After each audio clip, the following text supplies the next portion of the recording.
Good evening, class. Today we are going to talk about the second chapter in Writing About Writing, entitled Readers, Writers, and Texts. So let's get into it. So at the beginning of the chapter, the authors really want us to think about different ways that we engage with reading and writing. And they present a couple of different modes, right? So they start off by thinking about reading and writing for informational purposes, right? Something that you should be pretty familiar with, right? Trying to inform someone of something, as well as reading and writing for entertainment purposes, which again, something we're like super familiar with. But then they introduce this other idea, right? What they call conversational inquiry. So what is conversational inquiry? What does that have to do with this course? And how does that differ from informational or entertainment forms of reading and writing? So when we think about informational forms of reading and writing or modes of reading and writing, we're thinking about things like reports, summaries, instructions, right? If you think about like an instruction manual for a new piece of technology, right? That's informational. A lot of the messages that we send one another are informational, right? Letting someone know where you're going to be or when you've arrived at a place, right? That's sort of an informational message. Journalism, right, tends to be informational, right? Reporting on facts as the journalist sees them. When we think about entertainment, right, we have a very different kind of purpose, right? We engage in entertainment-based writing and reading because we want to be entertained or we're trying to entertain someone else. So, if we think about sort of more formal kinds of writing, we think about novels or poetry or creative nonfiction or drama or film, right? Writing for television, social media is often a form of entertainment, right? And the purpose here is to engage an audience in a particular kind of way that provokes a particular kind of response.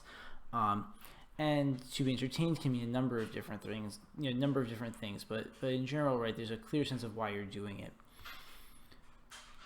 Conversational inquiry sort of differs from both of these. It has a different set of goals in mind, right? And so the authors describe it as reading and writing to collaborate with others to seek answers to questions that nobody knows the answers to yet. So in many ways, this is just like a really fancy way of saying the word research, right? It's a way of people working together to try and find answers to certain kinds of questions. So how does it differ? Well, it has different goals and it makes some different assumptions from these other forms of reading and writing. For example, right, the goal of conversational inquiry is really to build on what we already know in order to get closer to what we don't know, right? So again, we're building off of knowledge that we have in order to create or construct knowledge that we don't yet have.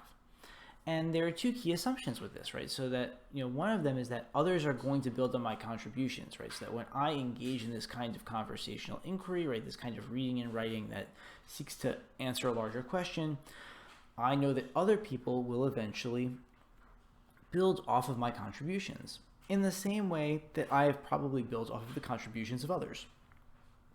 A second key assumption is that the conversation that I'm entering, and we'll come back to this in a minute, right? But the conversation that I'm entering started before I arrived, and it's going to continue after I'm gone. So if you think about, we can use a literature class as an example. If you were to write a paper on one of Shakespeare's plays, right, you are not the first person to ever have to think about, right, the themes in Romeo and Juliet, right? And so although you are producing a kind of knowledge in that paper, you're probably not producing very much original knowledge relative to the broader field of Shakespearean studies, right? But when we extrapolate that out to what sort of academic scholars do, right, we are trying to build on a conversation that has already been going on, right? So, okay, well, what have other people had to say about Shakespeare and what new thing can I contribute to that? And we also know that after you leave the conversation, right, after you're done making your contribution, other people will still have access to the reading and the writing and the research that you've conducted, and they might use that for their own purposes to continue on that conversation. And so this forces us to kind of rethink what we understand research to be. So if we think about research as we typically find it, certainly as I typically found it back in high school, research was really about finding points or scholars or authors that provided facts or quotes that already backed up a point I wanted to make.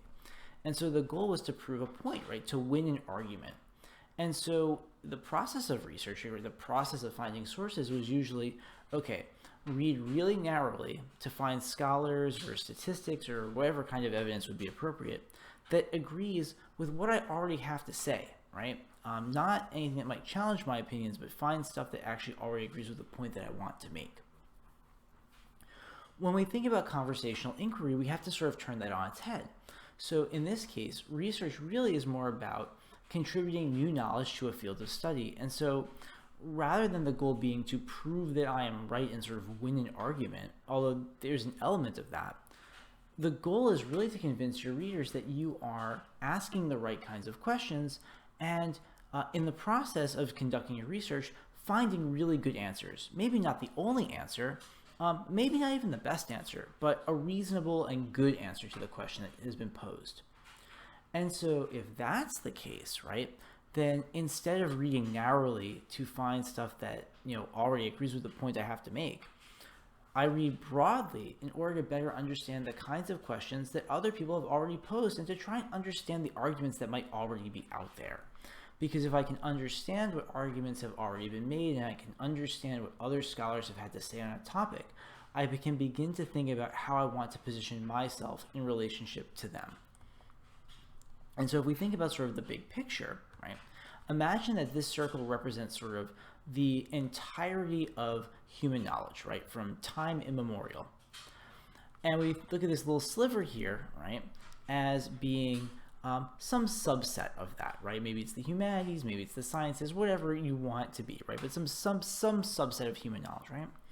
And then you might be doing research in an even smaller subset of that, right? So for example, my field of study is composition and rhetoric or writing studies. And within that field, I have certain specializations that are more narrow than the general field. And so my specializations might be represented by this sliver here, or even a sub-sliver of that, right? When we think about what the goal is of research in this conversational inquiry mode, our goal is to sort of grow this circle, right? And the reality is that the research that we're doing, as I've sort of zoomed in here, might only add a very, very, very small amount to what we understand, and yet when lots of scholars are working collaboratively together to increase their field's knowledge, we grow the pie, so to speak. Another way to think about it, and this was sort of the best clip art I could find, right, is that scholars in a field engage in conversational inquiry in order to, through their various research projects, through their scholarly conversation, attempt to ask lots of smaller questions that eventually help us build to understanding some kind of bigger question, right? And this is sort of visually represented here, right? People are putting pieces of the puzzle together in order to sort of build a staircase that would, in theory, lead to some sort of higher understanding of the field of study. And so every piece of scholarship that is produced contributes to this ongoing and growing sense of what we can say that we know about a particular field, which in turn helps us open up new questions and make new discoveries. And one of the best sort of metaphors of this process is something that's known as Burke's parlor, or the Burkean parlor. And Kenneth Burke was a 20th century rhetorician, among other things, literary critic, etc. And he came up with this sort of metaphor. And I'm not going to read this word for word, but I'll give you sort of the gist, right? So imagine, right, that he says entering a parlor, right? A parlor is just a fancy room, right, where you might hold a party. So you show up to a party, right? Odds are, because you're not tacky, you're not going to show up like 5 minutes before the party starts. In fact, you might show up fashionably late. You get to the party's already going on. And odds are that people at that party did not wait for you to arrive before they started having a conversation, right? As important as you may think that you are. Instead, they're already talking about stuff. And what Burke would say is that when you arrive, if you are a thoughtful, intelligent person, you're not just going to jump into the conversation before you even know what other people are talking about or what arguments have already been made or what points have already been raised. You'll take a minute, wait a beat, listen carefully to the other people in the room, and in doing so, figure out where you want to situate yourself in that conversation and where you want to, as he calls it, sort of, put in your oar, right? You are going to find your moment and then step into that conversation with hopefully something insightful to contribute.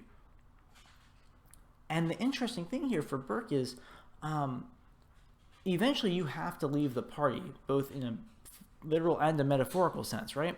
But the party keeps going, right? The conversation continues on even after you have left it. But the hope is that someone will be so impressed by your contribution that that might spark a further avenue of discussion even after you are long gone. And this is sort of how research works, right? At least in the larger university system within the academy, right?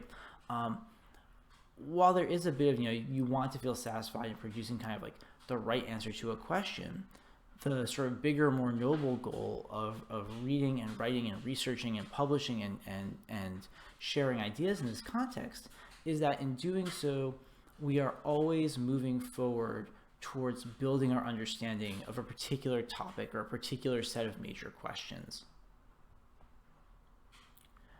And so it changes the way that we think about what it means to make an argument, right? And we'll see this as we move into the next couple of weeks, where we move away from sort of formal textbook reading and more into examples of writing within the larger discipline of writing studies, right? When we think about the kinds of arguments that we have on a day-to-day basis, anything from an argument with a partner over, whose turn it is to do a particular chore, to an argument with a roommate over, who's responsible for paying what share of the bill, to an argument with a parent over, what kind of curfew one should have, or where one should go to college, or what major one should have, or even the kinds of arguments that I have with my kids about like why you need to put on clothes before you go outside, or why you can't wear your pajamas 7 days in a row, right? In those contexts, right, these everyday sort of arguments, our goal is to be right?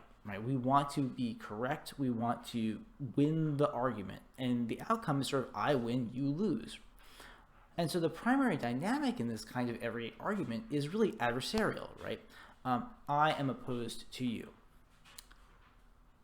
In sort of scholarly work, we're working in a context that the authors describe as sort of a consensus-seeking argument. So what do we mean by consensus-seeking argument, right? Well, consensus sort of means a moment where everyone has kind of come to an agreement. And so our goal is to get closer to some sort of agreed upon understanding of a particular kind of phenomena. So for example, if, one of the major questions within writing studies is sort of, what helps students be successful when they arrive at college, right? And that's a big question, and it's determined by a whole host of factors. And so when we conduct research in this area and we make claims in the scholarly publications that we produce or the conferences that we go and give talks at, right, we are trying to make an argument that helps our field come to some sort of broader common understanding of the answer to the question.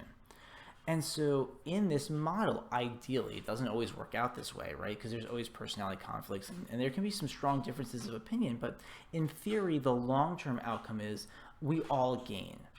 And as such, the primary dynamic is more collaborative, right?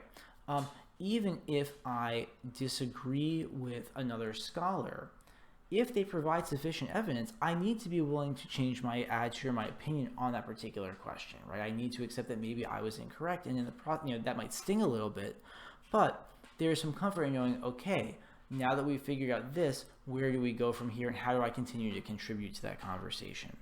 And so in the readings that we're going to be looking at, when we think about the ways in which authors are making, or writers are making arguments, and we'll talk more about this at the very beginning of next week, we have to begin thinking about what is that consensus that they're trying to get us towards. How are they framing their argument? How are they showing that their argument contributes to this larger field of study that they belong to, and how do they see themselves as furthering that purpose?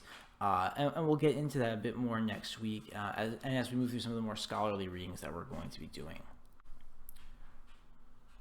After the authors talk about this idea of conversational inquiry, they introduce this idea of genre, right?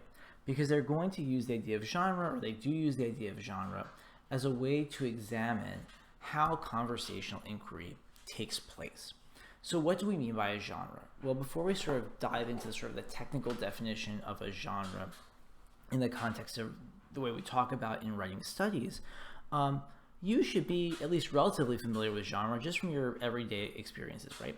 So for example, if we think about music, I'm sure you could identify different genres of music, right? Whether that is hip hop or EDM or country or punk or heavy metal, right? These are all, or classical, right? These are all different genres of music, and you can identify what genre a song belongs to, theoretically, by a number of its recognizable features, right? Whether that is its tempo, its instrumentation, its lyrical content. So there are always these clues that help us understand how different songs fit together in certain kinds of categories that contain certain common features that allow us to identify by a type, right? Or if we think about films, right, you might have comedies, you might have science fiction, fantasy, horror, romantic comedies, dramas, and these are only a subset of genres that you might see in film, right? But these films films within a genre have certain common features, and so as a result, when you go to see a film in a particular genre, you go in with some kinds of expectations about what you might encounter, right? The tone of the film, some of the potential plot points or twists that you might see as you go along. When we talk about genre in terms of writing, we're talking about, there's some similarities there, though it's not quite that kind of genre, right? So yes, there are recognizable types, right? So there are ways to recognize a genre by certain features, right? It has distinctive features. And these genres emerge in response to what we call recurring situations. So situations that occur over and over and over again that require some kind of writing to go with them tend to develop similar features. So a good example that I like to use is like the resume, right? Resumes fulfill a particular kind of purpose. They represent a genre of writing. They exist because people are always looking for jobs, and so there needs to be some sort of textual format for doing so or for presenting your information. And over time, what we recognize is the resume has evolved, right? And it has certain features, right? So it tends to be bullet pointed rather than long paragraphs. Doesn't look like a cover letter. It's oftentimes in chronological order. There are certain kinds of ways that you highlight information, right? But there are many other kinds of genres, right? A to-do list is a genre, right? You would look at a list and you could say, that is a to-do list, right? The college essay, right? The college admissions essay, right? Could be considered a kind of genre, right? There are certain sort of expectations for what kinds of content you talk about in that sort of essay, the kinds of tone that you should be making use of in that kind of essay, the audience to whom you're writing for that kind of essay, and texts within a genre frequently have similar audiences and similar purposes. And we'll talk about some other examples of genres, particularly ones pertaining to this class, in just a minute. So when we think about genres, right, types of writing, they frequently occur in genre sets. So first, before we even get there, let's talk about some different genres, right? A syllabus is a genre, right? You have a syllabus for this course. When you are taking classes in the fall, and in theory you're taking more than one class, right? You will have a syllabus for every one of your classes, and what you will discover is those syllabi have a number of common features that go with them, right? So they have there's going to be instructor's information. There's going to be a list of course goals and objectives, required texts, technology that you might need, course policies, right? Why do all these syllabi look alike? Because over time, this is how the textual format has evolved to sort of meet that particular need, a document that helps students understand in a relatively concise, and I know like my 11-page syllabus isn't that concise, but bear with me, right? In a relatively concise way, in a relatively localized way, what a student needs to know in order to be successful in a class. Classes have other genres too, right? Assignment sheets are a kind of genre, and as you'll see in my class, right, my assignment sheets tend to look very, very similar, especially for like the major assignments. I kind of have a pattern for how I set those up, because over time I found that is a good way of conveying information. But realistically, if you looked at an assignment sheet from any class, you would see similar features, right? There'd be a description of what you need to do. There might be a deadline. There might be resources that you might be recommended to look at. And so as you look at assignment sheets, you will see common features both within a discipline and across disciplines, right? Video lectures are a kind of genre, right? And it's one that's relatively new to me, but one that I'm working on, right? and they will have a certain set of features with them as well, right? They often are accompanied by some kind of slideshow or PowerPoint or Prezi. They typically are going to engage with content from the course. They might pose certain questions along the way. My daily emails are sort of, email as a mode of communication has several kinds of genres, right? But my daily emails sort of constitute a genre. They recur daily. They have a similar audience, the classes that I'm teaching. They're going to take on a similar format where there'll be sort of a general introduction. Here's what we need to focus on today. Here's a list of announcements, and then a closing, right? The way that I provide feedback to you could be a kind of genre, right? The forms of feedback that I provide, there will be patterns to that, right? There will be a certain structure to that. And even individual emails constitute a kind of genre. And when we think about how these work together, these represent what the authors are going to call a genre set, right? These are a collection of discrete textual genres that intersect and interact with one another in order to do a kind of work. And in this case, the work is the work of facilitating this class. And so genre is a very powerful kind of tool for people in writing studies to be thinking about, because if we can understand a genre, we can begin to ask real questions about how it works and why it works the way that it does and what purpose it serves for a particular kind of community. In fact, there are several questions that we can ask when we encounter a less familiar genre, right? So we might think about, well, why was this text created? What features does it share with other texts, right? And that can be both in terms of content, but it can also be in terms of form. And frequently these things go together, right? So like the content of a resume and the form of a resume don't tend to change that much regardless of the job that you're applying for. We can ask about a genre, right? Who is the audience? What purpose does this genre serve? When is it used? And how is it related to other genres? And by asking these kinds of questions, it enables us to have a deeper understanding of the text that we're looking at, so that if we need to read it, we have a better way into understanding it. But also, if we need to reproduce that genre, we have a better understanding of the expectations and features that accompany it. So for example, in theory, by reading a number of scholarly articles on a particular topic or as part of a particular field, you will have a better understanding of how to write for that particular field, because you will begin to sort of both passively absorb certain kinds of tendencies of that writing, but also because you are actively paying attention to it, you will begin to notice, oh, this is how scholars in this field tend to open up an argument, right? Oh, this is how scholars in a particular kind of field cite works from other people, right? What citation system do they use and why do they use it in the way that they do? By looking at these examples, I have a clear sense of what counts as good evidence for this particular kind of field of study, and that's something we'll come back to later when we talk more about sources and outside sources. And so these questions that we can ask, especially as we're encountering new or unfamiliar genres, help us to better understand what we're engaging with, how to quote unquote read that text, right? And I say I'm putting read in quotes because, like, if it's visual, you're not reading it in the same way as a traditional written text, but it's still reading of a sort. But these questions help us become more proactive, right? Both in our reading and our writing. And so there are things for us to be thinking about as we make our way through other kinds of genres that we're working in. And when we're working on an assignment in a less familiar genre, I will do what I can to try and call your attention to the features that sort of define that genre and try to provide examples so that you have a clearer sense of what the expectations of that might be. So we're going to wrap up our conversation of genre and other kinds of texts here. And in the next video for this assignment, we'll talk a little bit more about how the authors of the textbook want us to rethink the notion of what it means to read and why that might matter for this particular field of study.